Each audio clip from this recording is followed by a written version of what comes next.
எலிசபெத்தின் வயிற்றில் இருந்த பிள்ளை துள்ளிற்று என்று நம்ம பார்க்கிறோம். இப்படிதான் அழகா தந்திரமா பொய் சொல்லுவாங்க என்று நாம் பார்க்கிறோம். உங்க பிள்ளையும் ஆவியினால நிரம்பி அது துள்ளுகிறத நீங்க உணர முடியும். என்னவோ ஆவியில நிரம்புனா அதுவும் நிரம்பி துள்ளுன்னு சொல்லி எலிசபெத்தோடைய வயிற்றுல எப்படி பிள்ளை துள்ளிற்றோ, ஆண்டவரே என்னுடைய பிள்ளையையும். வயிற்றுல இருக்கிற சிசு ஆவியில நிரம்பணுமா? அதுக்கு எலிசபெத்தை காரணம் காட்டணுமா? பிள்ளையை பிறக்க போதே இந்த பிள்ளைக்கு நான் என்ன பெயர் இடணும்? பெயர் ரொம்ப முக்கியம் பிரியமானவர்களே. அவன் பேர் எப்படி இருக்கிறதோ அப்படியே அவன் இருக்கிறான்னு பார்க்கிறோம். வசனத்தின் போல கர்ப்ப வேதனை படாமலே பிள்ளையை நீங்க பெற்றீங்க. மூட நம்பிக்கைகள் தான் கிறிஸ்தவமா, இல்ல வேத சத்தியம் தான் கிறிஸ்தவமா? அன்றைக்கு யோவானை குறித்து நம்ம பார்க்கிறோம், எலிசபெத்தின் வயிற்றில் இருந்த பிள்ளை துள்ளிற்று என்று நம்ம பார்க்கிறோம். எலிசபெத் ஆவியினால நிரம்பினதுனால பாருங்க, அந்த பிள்ளையும் ஆவியினால நிரம்பி துள்ளிற்று என்று பார்க்கிறோம். இப்படிதான் அழகா தந்திரமா பொய் சொல்லுவாங்க என்று நாம் பார்க்கிறோம். எப்படி பார்க்கிறோம்? பைபிள் எடுத்து படித்தால் பார்க்கிறோம். வாங்க படிக்கலாம்.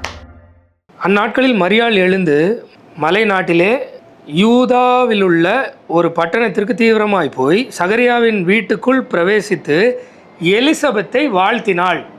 மரியாள் போய் எலிசபெத்தை வாழ்த்துறாங்க. எலிசபெத்து மரியாளுடைய வாழ்த்துதலை கேட்ட பொழுது அவளுடைய வயிற்றில் இருந்த பிள்ளை துள்ளிற்று. சரியா? ஃபஸ்ட்டு விஷ் பண்ணுறாங்க மரியாள். அந்த விஷ் பண்ணுறதை கேட்ட உடனே எலிசபெத் வயிற்றுக்குள்ளே இருந்த பிள்ளை துள்ளிற்று. அதுக்கப்புறமா தான் எலிசபெத் பரிசுத்த ஆவியினால் நிரப்பப்பட்டு உரத்த சத்தமாய், ஸ்திரீகளுக்குள்ளே நீ ஆசீர்வதிக்கப்பட்டவள், உன் கர்ப்பத்தின் கனியும் ஆசீர்வதிக்கப்பட்டது, என் ஆண்டவருடைய தாயார் என்னிடத்தில் வந்தது எனக்கு எதனால் கிடைத்தது, இதோ நீ வாழ்த்தின சத்தம் என் காதிலே விழுந்தவுடனே என் வயிற்றில் உள்ள பிள்ளை களிப்பாய் துள்ளிற்று. இப்படி தான் வசனம் இருக்குது. வாழ்த்தின சத்தம் கேட்ட உடனே தன் வயிற்றில் இருந்த பிள்ளை களிப்பால் துள்ளிற்று. அங்கே ஸ்டார்டிங்கில் வாழ்த்து சொன்ன உடனே அவளுடைய வயிற்றில் இருந்த பிள்ளை துள்ளிற்று அப்படின்னு தான் இருக்குது. இவ ஆவியினால் நிரம்பினதுனால பிள்ளையும் ஆவியினால் நிரம்பி துள்ளிட்டுன்னு இல்லை. இங்கே ரொம்ப சிம்பிளாக இருக்குது.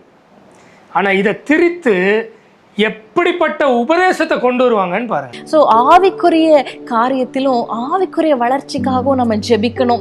நீங்க இன்றைக்கு ஆவியில நீங்க நிரம்பி இருக்கும் பொழுது உங்க பிள்ளையும் ஆவியினால நிரம்பி அது துள்ளுகிறத நீங்க உணர முடியும். பார்த்தீங்களா? இல்லாத ஒன்றை சொல்லி அதனால நீங்களும் ஆவியில நிரம்பினீங்கன்னா உங்க பிள்ளை ஆவியில நிரம்பி துள்ளும். நம்ம நிரம்புனா நம்ம வயிற்றுல உள்ள பிள்ளை நிரம்புன்னு ஒரு பொய். வயிற்றுல இருக்கிறது சிசுங்க. அது வளர்ந்து பிறந்து அது ஒரு மெச்சூரிட்டிக்கு வரும்போது தான் அவன் மனம் திரும்பி ஆண்டவர்கிட்ட திரும்பும்போது ஆண்டவர் அவனுடைய கல்லான இருதயத்தை எடுத்து போட்டு சதையான இருதயத்தை வச்சு அவனுக்குள்ளே அவர் வந்து வாசம் பண்ணுவார். அந்த குழந்தை ஆணோ பெண்ணோ அவங்க மெச்சூரிட்டி வந்து அவங்க ரிப்பெண்ட் பண்ணும்போது அவங்களுக்குள்ளே ஆண்டவர் வந்து வாசம் பண்ணுறார். அதுதான் விஷயம். இவங்க ஆண்டவர் அவங்களுக்குள்ளே வாசம் பண்ணுறதையும் ஆவியில் நிரம்புதலையும் வேறு வேறன்னு நினச்சி என்னவோ ஆவியில் நிரம்புனா அதுவும் நிரம்பி துள்ளுன்னு சொல்லி இப்படியெல்லாம் கொண்டு வரணுமா? எலிசபெத்தோடைய வயிற்றுல எப்படி பிள்ளை துள்ளிற்றோ, ஆண்டவரே என்னுடைய பிள்ளையையும், ஆண்டவரே என்னுடைய கர்ப்பத்தில் இருக்கிற பிள்ளையும் நீங்க அப்படி ஆவியினால நிரப்புங்க, என்னை ஆவியினால நிரப்புங்க அப்படின்னு சொல்லி நீங்க ஜெபிங்க. இது எந்த விதத்துல நியாயம்? பிறக்காத பிள்ளைய ஆவியினால நிரப்பணுமா? கேட்க நல்லா தான் இருக்கும். என் பிள்ளை ஆவியில நிரம்பணும் ஆண்டவர், கேட்க நல்லா தான் இருக்கும். அது எலிசபெத்து அங்கே அதுவாக நடந்தது. ஆண்டவர் அதையா விருப்பமாக கேட்க சொல்கிறாரு? பிள்ளைய வளர்க்க எனக்கு ஞானத்தை கொடுங்க, உங்களுடைய பிள்ளையா அவன் மாறணும், அதுக்கு அவனுக்கு கிருபையாளிங்க, அவன் மனம் திரும்பணும் அப்படின்னு ஜெபம் பண்ணலாம்.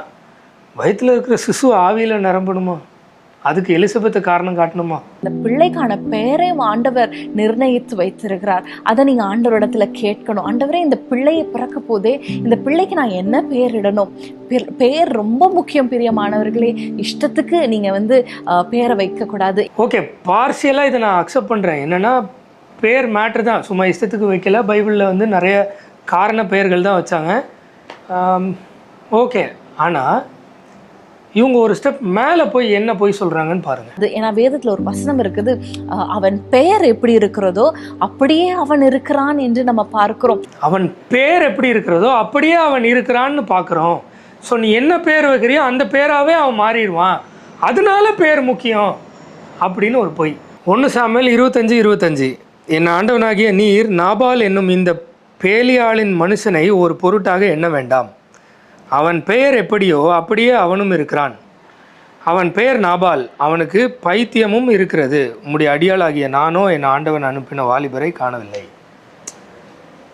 அவன் பேர் மாதிரியே அவன் இருக்கிறான், அதனால் நீ அவனை ஒரு பொருட்டாக மதிக்காதீங்க அப்படின்னு சொல்கிறாங்க. ஆனால் அவனுக்கு அப்படி பேர் வச்சதுனால அப்படி இருக்கிறான் அப்படின்னு அங்கே அர்த்தம் கொள்ளுமா?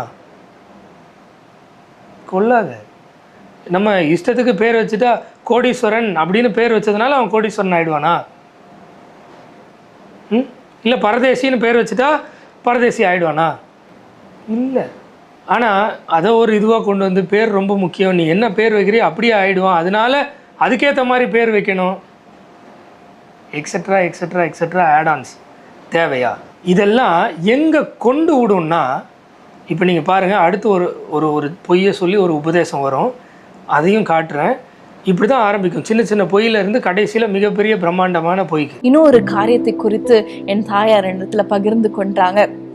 அந்த ஒரு வசனத்தை நம்ம வாசிக்கலாமா? ஏசாயா 66:7 பாருங்களேன். ஒரு அருமையான வசனம். பிரசவ வேதனை படுமுன் பெற்றாள், கற்ப வேதனை வருமுன் ஆண் பிள்ளையை பெற்றாள். இந்த வசனத்தை குறித்து எங்க அம்மா என்னிடத்துல பகிர்ந்து கொண்ட காரியத்தை கேளுங்களேன். அதை கேட்குறோம், அதுக்கு முன்னாடி நாங்கள் வசனத்தை படிக்கிறோம், நீங்கள் கொஞ்சம் கேளுங்களேன். ஏசாயா 66:7 பிரசவ வேதனை படுமுன் பெற்றாள், கற்ப வேதனை வருமுன் ஆண் பிள்ளையை பெற்றாள், இப்படிப்பட்டவைகளை கேள்விப்பட்டது யார்? ஏய், எங்கேயாவது பிரசவ வேதனை வருமுன் பெற்றாள், கற்ப வேதனை வருமுன் ஆண் பிள்ளையை பெற்றாள் அப்படின்னு எங்கேயாவது கேள்விப்பட்டிருக்கியாடா அப்படின்னு அங்கே இருக்கு. இப்படிப்பட்டவைகளை கண்டது யார்? ஒரு தேசத்துக்கு ஒரே நாளில் பிள்ளை பேரு வருமோ?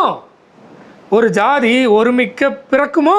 சியோனோவெனில் ஒருமிக்க வேதனைப்பட்டும் தன் குமாரரை பெற்றும் இருக்கிறது அப்படின்னு இருக்கு. இதெல்லாம் இப்படி எவனாவது கேள்விப்படுவீங்களா? இப்படி எங்கேயாவது நடக்குமா? நடக்காது அப்படின்னு சொல்கிறாங்க. சொல்லிட்டு ஆனால் அதுக்கு சியோனை கம்பேர் பண்ணி இப்படி ஒன்று நடந்திருக்கு அப்படின்னு சொல்கிறாங்க. இது அவுட் ஆஃப் கான்டெக்ஸ்டில் சிம்பிளாக இதை மட்டும் எடுத்து என்னென்ன சொல்ல போகிறாங்கன்னு பாருங்கள்.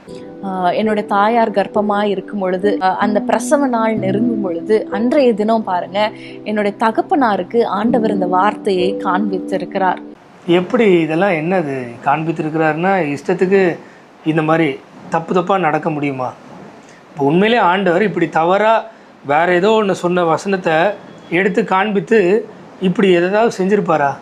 நீங்கள் நம்புறீங்களா? அப்படி இருக்குமா? ஸோ இந்த வசனத்தை நீ சொல்லி ஜெபி, பிரசவ வேதனை, இந்த கற்ப வேதனை படுறதுக்கு முன்னாடி ஆண்டவரே குழந்தைய நான் பெற்றெடுக்க கிருபை செய்யுங்க இப்படி சொல்லி நீ ஜெபி அப்படின்னு சொல்லும் பொழுது நான் சொன்னேன், நீங்கள் அப்படி ஜெபித்ததுனால்தான் பாருங்க உங்களுக்கு வந்து சி செக்ஷன் நடந்துருச்சு, ஆப்ரேஷன் பண்ணி சிசரியன் பண்ணி பிள்ளைய பிறக்கும்படி பிரசவ வேதனை படாமலே, இந்த வசனத்தின் போல கற்ப வேதனை படாமலே பிள்ளைய நீங்கள் பெற்றீங்க, அதனால் அப்படி வேண்டாம், ஆண்டவர் எனக்கு நல்ல சுகப்பிரசவத்தை தரணும் அப்படின்னு நான் ஜெபிக்கிறேன் அப்படின்னு நான் சொன்னேன். கற்ப வேதனை படுமுன் பிரசவ வலி வருமுன் பெற்றாள்னா அப்படி சொல்லி ஜெபிச்சதுனால சிசேரியன் பண்ணி பிறந்துட்டாங்க, அதனால் வலி இல்லாமல் பிறந்துட்டு தான் சொல்கிறாங்க. அதுவுமே பொய் தானே. நார்மல் டெலிவரியை விட சிசேரியன் எவ்வளோ கஷ்டம்னு சிசேரியன் பண்ணவங்களுக்கு தெரியும். அதோடைய இம்பேக்ட் எவ்வளோ நாளைக்கு இருக்கும், அவங்க எவ்வளோ நாள் ஆகும் ரெக்கவர் ஆக, அப்படியே ரெக்கவர் ஆனாலும் அவங்க நார்மலுக்கு பேக் டு நார்மலுக்கு எத்தனை மாதம் ஆகும், எவ்வளோ கஷ்டப்படணும். அப்போ இவங்க என்ன சொல்ல வராங்க? பிரசவ வேதனை வருமுன்னு இந்த வசனத்தை சொல்லி ஜெபிங்க, வெட்டி குழந்தைய எடுத்துக்கோங்க அப்படின்னு சொல்ல வராங்களா? இப்படி தான் ஆண்டவர் உண்மையிலே அவங்க அப்பாவுக்கு சொன்னாரா? உண்மையிலே அவங்க அம்மாவுக்கு இதான் நடந்துதா? அப்போ ஆண்டவர் இந்த வசனத்தை சொல்லி ஜெபம் பண்ண வச்சு சி செக்ஷன் பண்ண வச்சு வயிற்றை கட் பண்ணி குழந்தைய வெளியில் எடுப்பாங்களா? சும்மா ஒரு ஆவிக்குரியவங்க நாங்கள் டீச் பண்ணுறோம் அப்படின்னு சொல்லிட்டு என்ன வேணால் டீச் பண்ணுவாங்களா? கடைசியில் பாருங்க, பிரசவ வேதனை படுமுன் கற்ப வேதனை படுமுன் பெற்றால் என்ற வசனத்தை நான் ஜெபிக்காததுனால பாருங்க என்னுடைய கற்ப வேதனை 30 மணி நேரம். அப்போ இவங்க என்ன சொல்ல வராங்க? இவங்க உழைச்சி இவங்க ஜெபிச்சு அதை செய்கிறாங்க அப்படின்னு சொல்ல வராங்களா? அப்படி இவங்க உழைக்காததுனால, இவங்க ஜெபிக்காததுனால ஆண்டவர் வந்து 36 மணி நேரம் வேதனையை இவங்களுக்கு கொடுத்தாங்க அப்படின்னு சொல்கிறாங்களா? ஒருவேளை இவங்க உழைச்சி ஜெபிச்சிருந்தாங்கன்னா அந்த வேதனையை ஆண்டவர் கொடுக்காம விட்டுருப்பாங்களா? இதுதான் வேதம் சொல்லி கொடுக்குற சத்தியமா? இன்றைக்கு முதல் நாள் 4 மணிக்கு நான் ஹாஸ்பிட்டலில் போய் அட்மிட் ஆகிறேன். அடுத்த நாள் 4 மணி ஆகிறது.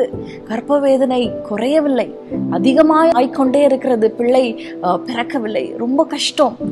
இவங்க அந்த வசனத்தை சொல்லி ஜெபிக்காதனால ஆண்டவர் இவங்களே வாட்டி வதைச்சிருக்கிறார்.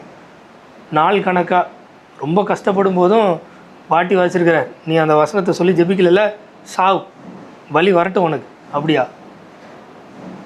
எப்படி நீங்கள்லாம் கடவுளை போர்ட்ரே பண்ணுறீங்க? வேதத்தின் ஆண்டவர் இப்படிலாம் இல்லையே. நீங்கள் இப்போ வேறு ஏதோ ஒரு ஆண்டவரை தானே போர்ட்ரே பண்ணுறீங்க. அப்படி தானே நாங்கள் எடுத்துக்க முடியும், இல்லையா? நான் பண்ண மிஸ்டேக்கை நீங்கள் பண்ணிடாதீங்க. நீங்கள் ஜெபிங்க, ஆண்டவரிடத்துல கேளுங்க, ஆண்டவரே எனக்கு ஒரு ஈஸியான, ஒரு ஃபாஸ்டான, ரொம்ப சுலபமான ஒரு டெலிவரி, கர்ப்ப வேதனை படுமுன், பிரசவ வேதனை படுமுன் பெற்றால் என்ற அந்த காரியத்தை எனக்கு தாங்க ஆண்டவரே. இந்த மாதிரியான ஒரு ஈஸியான ஒரு டெலிவரி எனக்கு தாங்க என்று நீங்கள் கேளுங்க. பார்த்தீங்களா? சின்ன சின்ன பொயில ஆரம்பித்து கடைசியில் இந்த மாதிரி பெரிய பொயில தான் வந்து முடியும். நீங்களும் அப்படி கேட்கணுமா? இல்லாத ஒரு வசனத்தடையே அப்படி யாராவது கேள்விப்பட்டது உண்டா? அப்படி நடக்குமா? நடக்காது அப்படின்னு சொல்கிறதுக்காக யூஸ் பண்ணப்பட்ட ஃப்ரேஸை எடுத்து, இதை ஆண்டவர் உங்களுக்காக கொடுத்தாங்க, இதை நீங்கள் ஜெபம் பண்ணுங்கள், சி செக்ஷன் நடக்கும் அப்படின்னு சொல்கிறாங்க. இல்லைனா 36 மணி நேரம் நான் கஷ்டப்பட்ட மாதிரி நீங்களும் கஷ்டப்பட வேண்டியது வரும்னு சொல்கிறாங்க. மூட நம்பிக்கைகள் தான் கிறிஸ்தவமா? இல்லை வேத சத்தியம்தான் கிறிஸ்தவமா? புதிய உடன்படிக்கையில் இயேசுவோ அப்போஸ்தலர்களோ இந்த மாதிரி ஏதாவது 1-2 உபதேசமாவது செஞ்சாங்களா? எனக்கு தெரிஞ்சு இப்படி எதுவுமே செய்யலையே. இவங்களுடைய பிரசங்கங்கள்லாம் எடுத்து பாருங்கள், கதை கதை கதை கதை. ஆனால் அப்படி எதுவுமே இல்லையே. எங்கே இருக்குது அப்படி? மூல உபதேசம், ஸ்நானங்களுக்கு அடுத்தது இந்த மாதிரியான உபதேசங்கள், டீச்சிங்ஸை டீச் பண்ணாங்களா? இல்லை இக்கண்ணா அக்கண்ணா போட்டு எங்கேருந்தோ வசனத்தை எடுத்து அவுட் ஆஃப் கான்டெக்ஸ்டில் இப்படி சொல்லி ஜெபிங்க, அப்படி சொல்லி ஜெபிங்க, இப்படி ஜெபிச்சா இப்படி நடக்காது, அப்படி ஜெபிச்சா அப்படி நடக்காது, இது மாதிரிலாம் எங்கேயாவது அப்போஸ்தலர்கள் டீச் பண்ணாங்களா? எவ்வளோ தூரம் நீங்கள் இந்த மாதிரி ஆட்கள் பின்னாடி போய் நாசமாக போவீங்கன்னு தெரில. ஏன்னா ஆண்டவர் வரும்போது ரொம்ப கொடுமையாக இருக்கும். நீங்கள் தப்பிக்கணும்னு நினச்சிங்கன்னா இன்றைக்கே மனம் திரும்பி ஆண்டவருடைய வார்த்தையை கையில் எடுத்து, ஏசப்பா இனிமேல் இந்த மாதிரியான ஏஜென்ட்டுங்க பின்னாடி, இடைத்தரகர்கள் பின்னாடி, மீடியேட்டருங்க பின்னாடி நாங்கள் போக மாட்டோம், உங்கள் பின்னாடி வரோன்னு பைபிளை கையில் எடுத்து நீங்கள் அவருடைய வார்த்தைக்கு கீழ்ப்படிஞ்சு அவர்கிட்ட திரும்பினீங்கன்னா நிச்சயமாக உங்கள் வாழ்க்கை மாறும். நாளைக்கு ஆண்டவர் வருகையில் சந்தோஷமாக அவர் கூட போகலாம்.